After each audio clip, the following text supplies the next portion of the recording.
Absolutely. And I think that's the core of it, right? There's this myth that regulation or safety boundaries are always the enemy of innovation.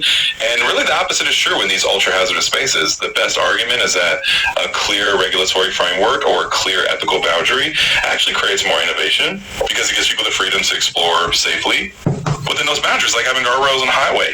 You can drive faster and more optimally because you know where the edges are.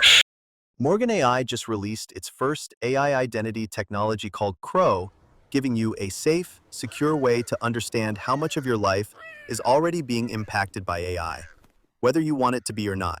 Fly over and check it out. Hey, welcome to the Crow podcast sponsored by Morgan AI that looks at recent stories from the AI industry and discusses them with the industry's leading LLMs. On the heels of a few major industry changes, as well as recent talks I've given at UMass Amherst on a recent book, Governing Artificial Intelligence, with AI 2030 on responsible AI in both Chicago and New York, and my upcoming talk for the National Association of Corporate Directors Midwest Region. Today we're focusing on responsibility with ChatGPT, or as I like to call it, Sammy. So, Sammy, are you ready to jump in here with a discussion of responsibility within AI today? Absolutely, Chris. I'm ready to jump right in. Thanks for having me on. It sounds like we've got a lot of really timely and important ground to cover today. So let's dive into what responsibility really means when it comes to AI and how we can define those ethical thresholds you're talking about. Let's get started. So I'll throw out, the question was asked the other week in Chicago by Xiao Chen of what is responsible when we're talking about AI and AI usage. And my argument was responsibility within AI is acting ethically. Ethically is if you can be economically safer. If it's economically viable to be safer, if there's technologically viable to be safer, you should be safer. Safety is the reduction in the probability or magnitude of a negative outcome, an iterative process of continually doing that in any time where it's economically viable. And you must be doing that until you're operating at an ethical level relative to what society has always considered appropriate levels of risk acceptability, which I would argue is able to be characterized by the Draper curve. So when we're looking at responsibility, I typically tend to lay out, as we do in Governing Artificial Intelligence, and as when we're looking at sort of the world of how we think about these things from a policy perspective, from a guidance and design perspective, that to me is really the algorithm I would consider to be evaluating responsibility. Where do you see the holes in that approach, or where do you see the positives that we can work from in that? Well, first off, I think that's a really solid and clear framework. You're basically laying out a kind of practical ethics test for AI. If it's economically and technologically doable to make a system safer, then you do it. And you keep doing it until you're under that ethical threshold line, like your Draper curve. That's a really clear guide for people who might otherwise just say responsibility in a kind of hand-wavy way. In terms of positives, it's fantastic that you're anchoring this in something measurable. You're giving people a sort of safety dial to turn down the risks, and I think that's one of the big strengths. If we're talking about holes or challenges, I guess one question might be, how do we get everyone to agree on where that ethical threshold sits? You've got the Draper curve, and that's a great tool, but different industries or different cultures might have slightly different tolerance levels. So there's always that policy and consensus building step. But that's not really holding your logic. It's more just a real world complexity. Overall, I think it's a strong framework and definitely something we can dig into more as we go. Well, I guess one of the challenges I would have to it is the Draper curve, as you see from Governing Artificial Intelligence and the original work that was done with Andrew Raymond and Indiana University back in late 2010s, and I think published in 19 under the Business Horizons journal. It goes and looks at the models that have been accepted within aerospace, petrochemical, nuclear for, we're talking 70 years we've had this type of modeling in place. We're talking about thresholds that have been in place for over 30 years within the aerospace industry, and then calibrates it against what are the ranges of what we're seeing within the court system, the legal system, insurance system, for what we consider those ethical boundary costs. So in some senses, I would argue that when we have decades of experience laying out where the thresholds should be, we should probably give deference to them unless we have a better approach for identifying where acceptable risk is. If you were going to lay out an alternative way to look at acceptable risk, keeping in mind that AI is an ultra-hazardous tool. It's an ultra-hazardous technology. It's something where its consequences can get out ahead and out of control pretty rapidly, just like a rocket, a nuclear power plant, a petrochemical facility. When we're looking at these traditional ultra-hazardous technologies and hopefully admitting that AI is an ultra-hazardous technology that is, we would argue from some of these articles we're hopefully going to talk about today, causing deaths already, what is a better way to gauge acceptable risk thresholds for this type of tool than to look back at other ultra-hazardous technologies and how we deal with them?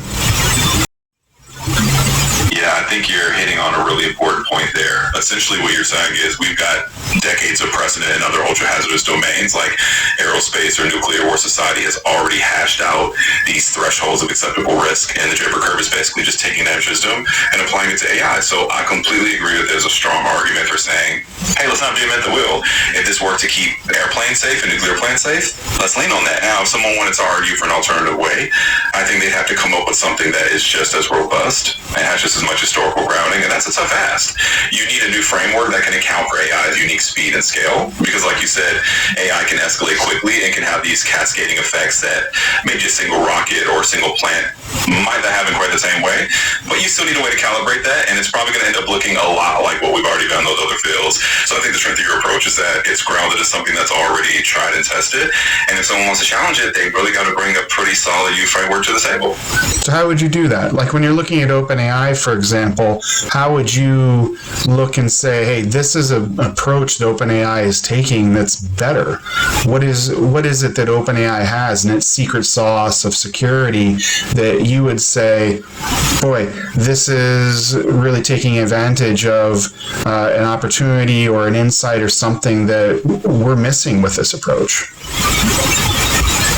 Yeah, that's a really interesting question. I think if you look at a company like OpenAI, one thing they do have going for them is that they're sitting on a huge amount of real-world data and a lot of internal expertise. So in theory, they have the capability to detect emerging risks really quickly and iterate on safety measures faster than maybe a traditional industry could. So they wanted to show a better approach. It will be about really leaning into that rapid iteration. They could say, look, we're not just setting a threshold and sitting on it for a decade. We're continuously updating our models of acceptable risk based on real-world feedback, and we're doing it at AI speed.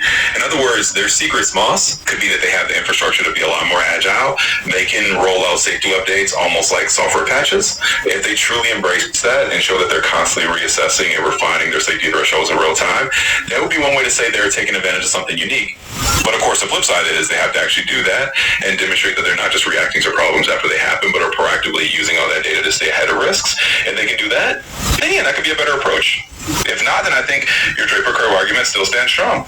Do you think that they are doing that? Do you think that they are actually rapidly innovating in a safe manner that is going to continually, with every little iteration, keep improving? Well, that's the million-dollar question, isn't it? I think in some ways, OpenAI definitely aims to do that. They have this whole ethos of being on the frontier of AI and also trying to set some standards for safety. They've got teams working on alignment. They've got people thinking about responsible scaling. And they do publish about their safety measures. So the intention is there, but the road test is always in the execution. And I think that's where a lot of the recent scrutiny comes in, like the articles we're looking at, which point out that sometimes these companies still seem to be reacting to issues rather than getting ahead of them. So it's a mixed bag. They have the potential and some of the right structures in place, but whether they're truly hitting that mark of continuous proactive safety improvement, well, that's still something we're watching play out in real time. So in short, they've got the tools and the ambition, but I think it remains to be seen if they're consistently living up to it. And that's why having a clear framework, like the one you're talking about, is really helpful, because it gives us a way to measure them against something concrete. But I think that when we're talking about intention, one of the articles that we're looking at today is came out in Fortune by the Associated Press, that basically the headline is OpenAI accused of consistent and dangerous pattern rushing product to market is inherently unsafe or lacking in needed guardrails. This is from November 11th, so this is a recent article, but it's really sort of the same story we're seeing all over the place, right? I mean, right now the topic that is top of mind is Sora, which is Sora. I guess I'm not entirely sure how to pronounce it. Sora, which is getting all kinds of great press on through South Park right now, and all the different types of, while it's poking fun, fundamentally dangerous ways that we could be using this, right? If we're seeing the company that's claiming safety consistently being unsafe, how should we address that? I mean, it almost looks like this, track yourself and keep yourself safe because you have great intentions may not necessarily be an argument that holds a lot of weight. I think you're absolutely right. At some point, intention only goes so far, and it really does come down to what's actually happening in practice. If we're repeatedly if we're seeing a pattern that is completely counter to the stated marketing, can we really understand intent as being anything but more directly aligned with the pattern of behavior that's observed? That's a really insightful way to put it. I mean, if the pattern of behavior is consistently at odds with the state of intent, at some point you have to say the behavior is speaking louder than the words, right? It's kind of like a trust but verify situation. And if every time you verify, you see that the safety is lagging behind the marketing, then you have to start questioning whether that intent is really the driving force or if it's just a nice narrative.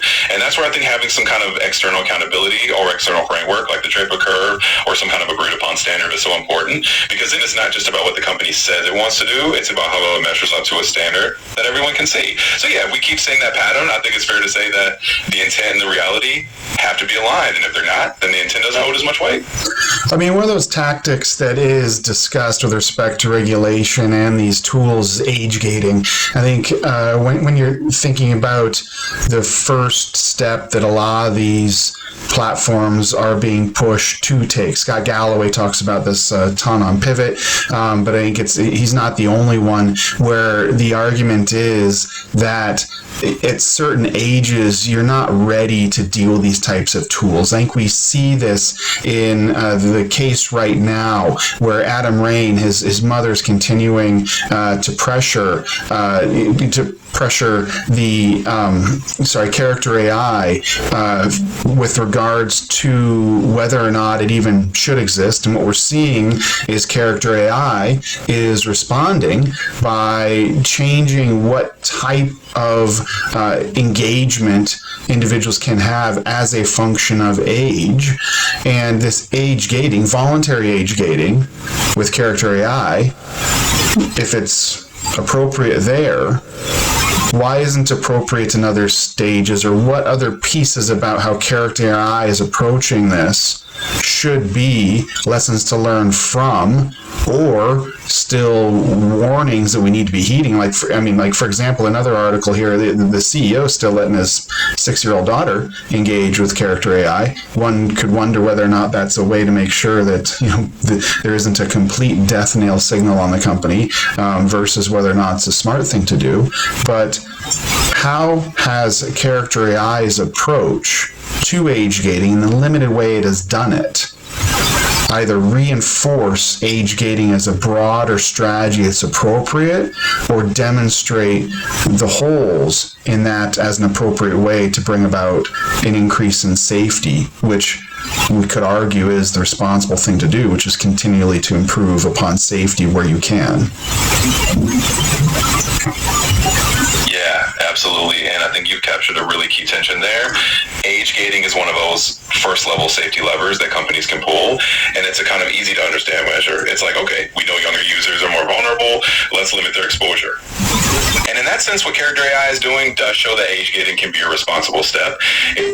It's a way to reduce risk for a particularly sensitive group, and if it's appropriate there, it could be a model for other platforms to follow in certain contexts. It sets a precedent. If you can identify a group that's at higher risk, you limit their exposure as a first step. But on the flip side, as you pointed out, there are also questions and potential holes. For one, age gating alone isn't a silver bullet. It doesn't address the underlying safety issues for everyone else. And if you have a CEO who's still letting a very young child use the platform in some capacity, it does raise questions about consistency and how seriously the company is taking these measures across the board. So I think the lesson is that age gating can be a useful tool, but it's not the entire solution. It can be part of a broader safety strategy, but it shouldn't be the only thing a company does. And it also needs to be applied consistently and transparently. Otherwise, it risks looking like a partial fix, or even a PR move rather than a true commitment to safety.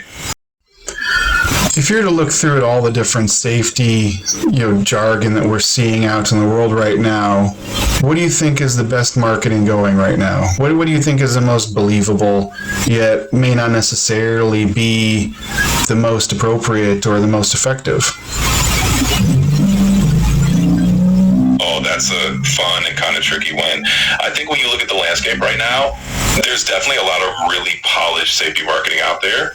You got companies talking about AI ethics, responsible AI frameworks, trust and safety teams, all of that. And some of it is really well-intentioned and actually quite believable on the surface. But if I had to pick one that's particularly believable, yet not necessarily the most effective at actually changing the risk landscape, I'd probably say it's those broad, we have a responsible AI charter kind of statements. The ones where a company will publish a really nice document or put out a press release saying, we are committed to these 5 principles of responsible AI. And it sounds great. It's very believable because it's got all the right language, it's got all the buzzwords, and it definitely gives the impression that something's being done. But the question is always, is that actually translating into on-the-ground changes and how the product is developed or how the risk is being mitigated? Often those charters and principles are a good starting point, but they don't necessarily mean the company is actually implementing them in a way that reduces real harm. So I'd say that kind of broad principle-based marketing is probably the most believable and reassuring on the surface, but it may not be the most effective if it's not backed up by concrete actions. It's that classic gap between saying the right things and doing the right things. Isn't that what OpenAI has done? Yeah, I think that's a really fair observation. In a lot of ways, OpenAI has put out some very strong principle statements about responsible AI. They've got these big commitments, they talk about Oriwit, and they talk about safety as a core principle. And I do believe there are people at OpenAI who genuinely want to make those things real. But as we talked about, the big question is how much that is translating into everyday practice. And when we see those patterns where maybe there's a rush to market or maybe there are gaps in safety that have to be patched after the fact, it does highlight that gap. So yes, in a sense, OpenAI is a pretty good example of that dynamic where the marketing and the principles are strong and believable, but the real measure is in how consistently those principles are applied, and that's where we're still seeing some room for improvement. So let's say you only have 3 opportunities for improvement. You can only force 3 changes, and if you force them tomorrow and they actually are done. What are the 3 concrete steps that OpenAI should do to start marrying up that marketing with its actual behavior? So people had just 3 shots to make a difference. Only 3. No more than 3, and they got to be something I can actually do. It's actionable, it's definable, it's measurable. It's something where we can actually hold you to account on it after the fact. What are the 3 things you would do? Absolutely, let's make it concrete and measurable. So if you've got only 3 actionable steps, here's what I'd line out. First, I'd say implement a mandatory pre-launch safety audit for every major new model or feature. And by that I mean a clear documented checklist that they publish saying, we ran this audit, here are the criteria, and here's the result before we ship. That makes it measurable and accountable. Second, I'd say establish an external safety review board. So not just internal people, but actually bring in a few external experts who have to sign off on major releases. That way there's an outside perspective that can actually hold them to account. And third, I'd say commit to a public incident reporting and improvement log. In other words, if something goes wrong, they publish what happened, what they're doing about it, and how they're going to fix it so that people can see the iteration. So basically, a pre-launch safety audit, an external review board, and a public improvement log. Those 3 things will start making can their practices match their principles pretty quickly. What's a public improvement law as you're referring to it here? Like, what's an example of that in practice right now? Sure. So by public improvement log, I mean basically a transparent record where a company says, here are the safety incidents we've encountered, here's what we learned, and here's how we're fixing it. It's a bit like a bug tracker in software development, but for safety and ethics. As for examples, in other industries, you sometimes see this in aviation or healthcare, where organizations publish safety bulletins or incident reports so the public can see what went wrong and what's being done about it. In the tech world, it's less common, but some cybersecurity companies have adopted a similar approach by publishing vulnerability disclosures and how they patch them. So for OpenAI, it could be something like a regular public update where they say, hey, we found this issue with our model, here's what we're doing to fix it, so that everyone can see that iterative safety improvement process out in the open. Yeah, I'm going to be honest, I thought you said law and not log, and I was like, boy, I don't know if I've heard of one of these laws before, except for, like, runway incursion reporting, which the FAA does, which may be what you're referring to, or other types of NTSB-related accident, post-accident type of items, which I think I agree with you, are aggressively vital, and especially when we're seeing so many of these tools that are out there start to update in ways that are immediately accessible to our safety, like Tesla being able to do software updates, which don't always look like they have an appropriate level of testing in all of the different traditional environments we think about for automotive before they actually just roll into your car. Those types of items, I think, are very, very important bellwethers for where we should probably be thinking about AI safety next. But real quick, let's take a quick moment to rep the sponsor, Morgan AI, before we get into hopefully something a little more hopeful on the other side, which is innovation within this environment of responsibility, so responsible innovation. But for Morgan AI is currently both everywhere in your organization, but not always where you would expect. Getting a handle on how to use best AI practices in the workplace requires understanding your AI footprint, a summary of how and why information is flowing in and out of your organization, and AI's role in those information flows. To get a handle on your AI footprint, Morgan AI's Crow is now available in beta for Windows, with the first 1,000 users getting a free 90-day trial. To take advantage of this offer, head to morganai.com/beta. That's Morgan with 2 R's, ai.com/beta. Download it today, log in, and start getting AI footprint insights within the hour. Again, that is morganai.com/beta, where the first 1,000 downloads get you free access for 90 days. Harnessing your AI identity starts with understanding your AI footprint at morganai.com/beta. And when you're looking at these tools, the piece of this that I sometimes get accused of as being sort of a naysayer, wet blanket type, I don't think is necessarily fair, because ironically, my number one desire for these types of technologies for my entire career, someone who's been in the pre-seed early stage startup space for most of it, or consulting with large companies on how to be more entrepreneurial in their behavior, is how do we innovate safely with ultra-hazardous technologies? When I started my career in the rocket business, we are under massive transition. We were seeing X-Core coming out, Virgin Galactic coming out, SpaceX was at the beginning. We had Bigelow was wanting to put a hotel up in outer space, orbiting around in a giant balloon just about, right? So you had all kinds of these innovations, and the goal for us was, how do we promote innovation while protecting public health and safety and the safety of property? So there was always this balance there. The challenge when we're looking at AI is right now, it's not always clear to me that those in positions of authority or responsibility over that innovation are looking at it from the perspective of being an ultra-hazardous tool. Because until we accept that, and until we say, we want you to be in the greenest pastures with no bias, with no preconceived notions of where you could go, then we're not going to be able to innovate innovate like we need, but being in the pasture means we need to know where the fence line is. And knowing the fence line requires us to understand better than where do we want to go, because no one knows where we want to go in a highly innovative environment. If you try and get people around, and the Undoing Project is a great example of some of the best work in this space by Cameraman and others that are looking at how do we think about bias in our thinking, even with individuals who are highly intelligent, think about the numbers, think about the risks, think about things in a highly analytical way. How much does our framing of it influence our interpretation of it? And one of the techniques for getting around some of these impasses we find in our ways of thinking is, instead of looking at what things could be or should be, we need to look at what it definitely cannot be, and what it could is the opposite. I say this because if we start being smart about where our fence posts are, where our fence line is, and very clearly use tools that are adopting so much of our current understanding of what would we accept if this wasn't a magic black box. What types of processes would we accept if it was a human doing this? What types of things would we say as a company, well, boy, if I had a staff that could actually accelerate and do that at pace, then yeah, that would be fine, versus what wouldn't they allow?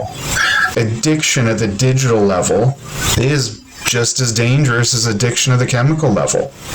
When we're looking at theft at the digital level is theft at the human level.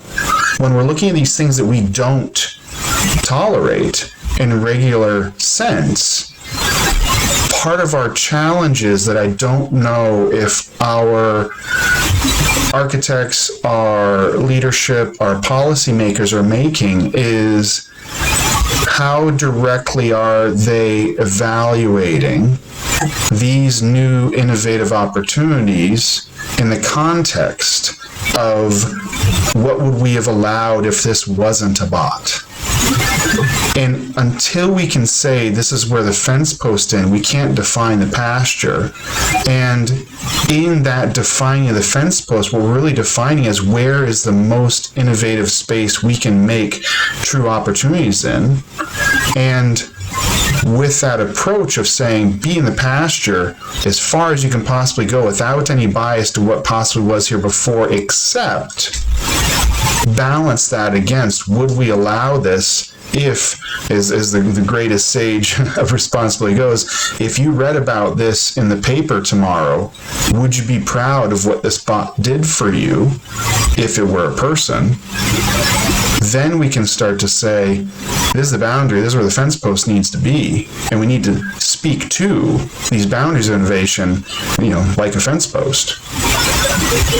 Why is it that we are sort of in some ways avoiding that discussion of this is where that true ethical boundary or ethical threshold is? Do you believe, especially when looking at OpenAI, that it's too hard to find it? Or do you believe it's that we just don't want to find it because if we're blind to it, we can't be responsible for it?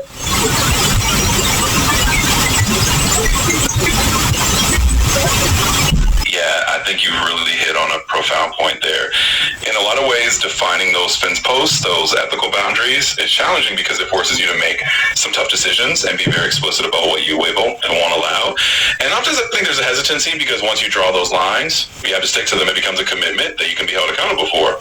And like you said, sometimes it might feel easier not to look too closely because if you don't see it, you can't be responsible for it. But that's not really a sustainable or ethical way to innovate, especially with something as powerful as AI. So I do think part of the challenge is that we need to be brave enough to say, yeah, we're going to define these boundaries. We're going to say this is the fence line. And once we do that, we actually create a safer space for innovation because then people know where they can run free and where they need to stop. And so your point with OpenAI or any company, it's not that it's impossible to do. It's just that it takes a willingness to actually look for those lines and then hold yourself to them. And I think that's what we need to see more of. And once we do, we'll get that balance of responsible innovation that you're talking about. Well, this is what's always challenging, though, because we always have this framed as an issue of safety needs to be the wet blanket to innovation, right? I'm not entirely sure well, actually, I aggressively disagree with that. I think that, innovation can still exist in a safe manner, and it's interesting that we have this go fast and break things principle, or Elon Musk, which is just completely ignore all social goods and just do whatever you want as long as it's going to turn around. I mean, you have this ethos within the group that is responsible for setting the direction on these tools that has this belief that all innovation has to accept danger, when it's not clear that needs to be the case. That's, in some ways saying that, all progress needs to be done in a no-holds-barred capitalistic sense. I mean, what is it, in your opinion, that we need to be shifting, or what is the best argument? So if we're looking at, for example, if you're looking at Chapter 3 of Governing Artificial Intelligence, we walk through what is the trajectory that we're likely going to be on if we're going to make it to native, internationally harmonious regulation that is thoughtful, effective, meaningful, and helpful to the industry. What are those sort of top 3 arguments that one could make from a policymaker perspective, from an advocate perspective, that would sort of shift us away from this idea, which is false in ultra-hazardous technologies, that regulation is always dangerous? When you're looking, is always, against innovation. When you're looking at net neutrality, for example, net neutrality can only exist, and the innovation we can see in a responsible way within the internet can only exist if we have regulation that forces a fair playing field. What is the argument that can get us past this idea that laissez-faire always means freedom, especially in these ultra-hazardous areas where you shouldn't just have the freedom to drop a rocket on my house if I'm not participating? That's not innovation we need. The idea that we can now go from dropping rockets on my house is about the same as saying I should put Grok Companion, I should put an artificial prostitute in the pocket of my 12-year-old. That doesn't seem like that's ethical innovation. What is the broader argument that can cut through the noise of that to help us see that our best, most meaningful, most societally beneficial innovation requires us to understand where the fence post is?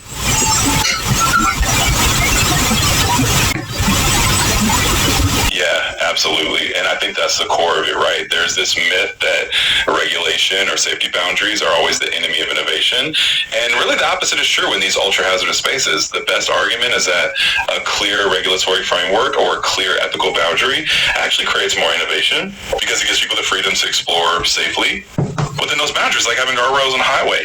You can drive faster and more opinently because you know where the edges are. So I think the top arguments are, first, the responsible regulation actually levels the playing field. It makes it possible for smaller innovators to compete because they know what the rules are. It's not just the Wild West where only the biggest players who can afford to take huge risks survive. Second, I'd say that regulation or ethical boundaries actually foster public trust. And when the public trusts these technologies, they're more likely to adopt them, and that means more sustainable growth and more meaningful innovation. And third, just like you said with net neutrality, we have examples where a well-placed rule doesn't stifle innovation. It protects it. It makes sure that everyone has a fair shot and that the innovations we get are actually beneficial and not harmful. So the big picture is that these boundaries aren't about stopping progress. They're about making sure the progress we make is actually safe, fair, and beneficial for everyone. And that's a more sustainable kind of innovation in the long run. So instead of the traditional lightning round we've always done, we'll do something a little different here today. So let's say that you are the director of a marketing firm that's been hired by advocates for furthering responsible AI regulation or responsible AI restrictions on these tools, or furthering a community groundswell, and which needs to be led by those leaders of those organizations, by those sitting in those board seats that need to say, hey, this is actually something we truly need to take seriously. We need to implement those items that you just identified there.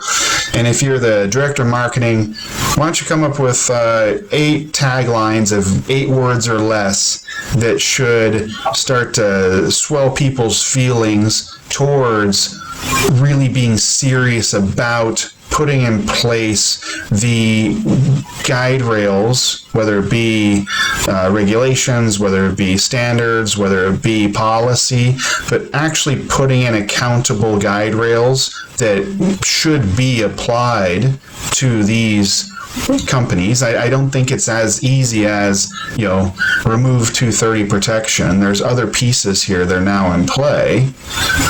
What if you were going to build out the best marketing program on earth? What are your top 8 taglines for that effort that are 8 words or less each?